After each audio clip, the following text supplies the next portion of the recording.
Welcome back to Sick'em 365 Radio.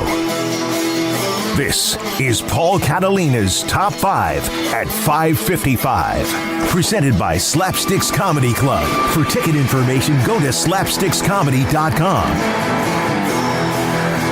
Had a great weekend this weekend at Slapstick Comedy Club, a great improv show on Saturday night. Paul Varghese from Dallas, fantastic comic. Look him up if you haven't seen him, was just tearing the roof off all three shows. So great comics coming up. Get your tickets at slapstickscomedy.com. Top 5 QBs I'm curious to see. This actually wound up in a top 6 because Hayden, who does the graphics, told me that I left one off, and he would not let me do it unless I did a bonus one at the end, guys. So just know that. Hayden put his foot down.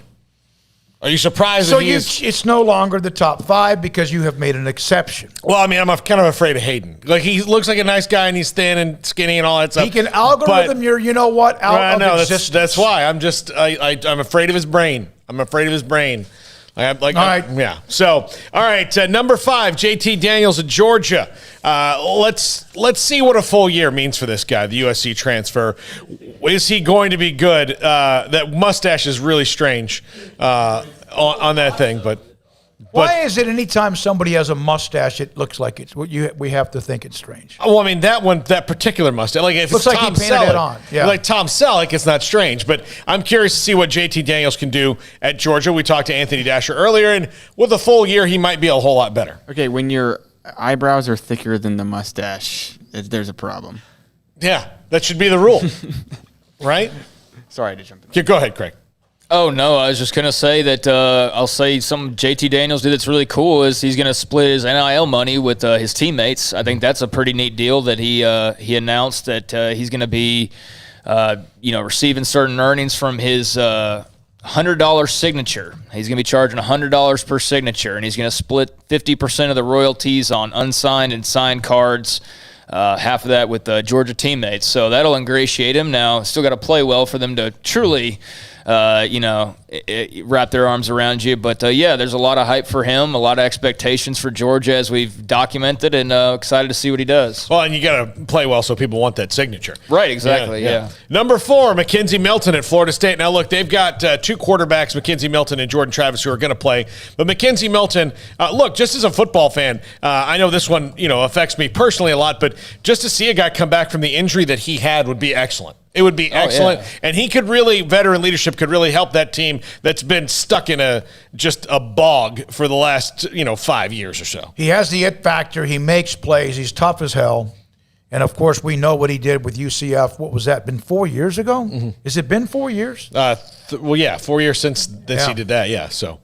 Yeah. All right. So, very curious about that one. Jordan Travis is the other quarterback there. He will play. He's an athlete, but he's not – I don't know if he's a quarterback yet. He's an athlete who plays quarterback as opposed to a quarterback who's an athlete, and I think Mike Norvell would like to flip that a little bit for Jordan Travis. Number 3, Tyler Shuck from Texas Tech. There's been so much quarterback flux at that school in particular. Alan Bowman's in Michigan and, Jet – all those different things, and does he help stabilize him at least for a year? Because Matt Wells really, really, really, really, really, really needs that. I think he's a good player. Watched him a bit at Oregon, but I don't know that he's the savior for Matt Wells. I don't know that he's going to be so good that he just completely changes the dynamic of that team. I just don't know what Texas Tech is right now. I mean, they're more of a defensive team than they're an offensive team, which is just strange. Enormous amount of pressure on Wells to win. Well, yeah, because they've been average at best. I mean, they've not been anything, and I'm not sitting here acting like the team that I cover is just the end-all, be-all by any means, but, I mean, what has been notable about Texas Tech football for, like, the last 4 or 5 years? Nothing. Yeah. Nothing. Yeah. Nothing has been notable about them. I mean, really. So, this is a huge year. He was a big get.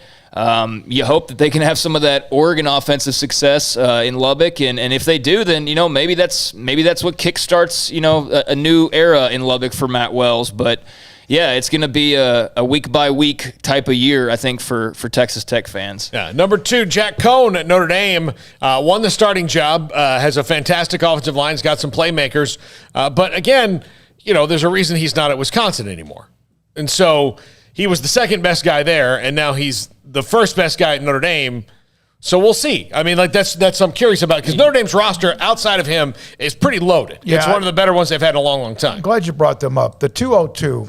Oh, he sent us a bunch of stuff. No, it's good stuff. Yeah. I mean, he's incredibly passionate about Notre Dame and feels like sometimes they're overlooked, and they're in the top 10.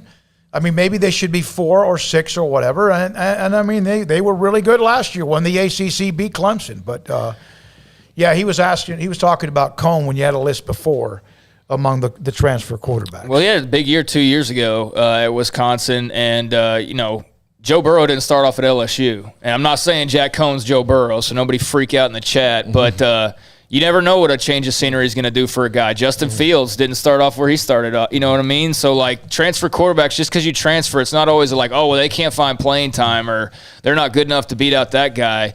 Sometimes that's the case, for sure. But, sometimes, a guy's just a better fit somewhere else. So we'll see if Coan's the guy that can put Notre Dame over the top. Yeah. At number 1, Emry Jones at Florida. This is one of their highest recruited players in the last few years. He's played in spots, and he's been, he's flashed some good things. But, again, it's a roster that's really loaded at Florida under Dan Mullen. And this is a guy who's been inconsistent. But Dan Mullen's shown that he can rein quarterbacks in a bit. So Emry Jones is the big hope for Florida to get over the hump from being, a good team in the SEC to a team that can win the SEC. And they've got a good roster outside of him. We'll just see if Emry Jones can take that next step. Yeah. Tell me. I guess so. That's a. You think he's going to be a difference maker? I mean, could be. I don't know. I mean, that's the thing. It's like sometimes you watch him, you're like, holy cow, this kid's an athlete and a half. And other times you're like, I don't know if he's playing the same game everybody else is. Yeah. Or if he's in the same spot. So, and they had they hit it big with Kyle Trask. I mean, that was a diamond in the rough to end all diamonds in the rough. The guy was a backup in high school to De'Aaron King, and they got him, and he wound up being great for the Gators. So we'll see. But Emry Jones takes over there, and look, has a ton of athletic talent and a lot of upside. But he's got to be a quarterback and not just an athlete to win the SEC. Well, I mean, he can sling the ball. He can run around too. But like you said, great athlete. I think he's got a little bit of an it factor to him.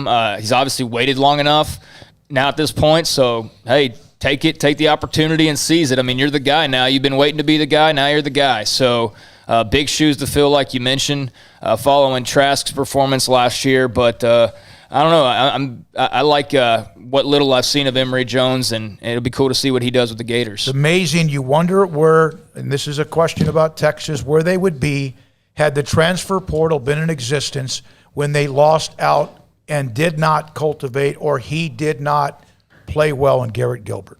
It took him 10 years. Well, not quite. Ellinger was pretty good. In fact, he played pretty well over the weekend.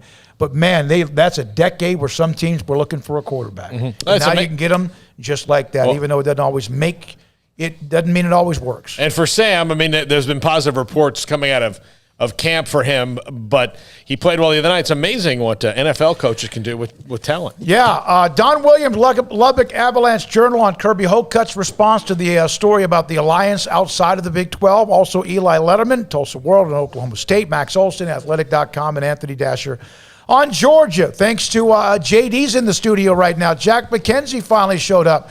Also, thanks to Hayden and A-Rob. And Armstrong the bonus. Sims. And the bonus, Haynes King. I'm sorry, I almost forgot. Haynes King from A&M. Hasn't officially won the job yet, why he wasn't on the list, but Haynes King from A&M. God, how much you wanted to extend it? I didn't know. I didn't want to extend it. Hayden wanted to extend it. I think it'd be silly though. We got to go here, but it'd be silly not to mention him. I mean, they're a top 5, top 10 team. He's the guy who's like the missing piece, and there's a lot of hype from Longview High School and all that he did there. So yeah, absolutely. His senior year at Longview though just wasn't that great. It was great his junior year, and they won it all. But I know his father. We know John. He's great. Good luck to him as well. Okay. For Craig Smoak and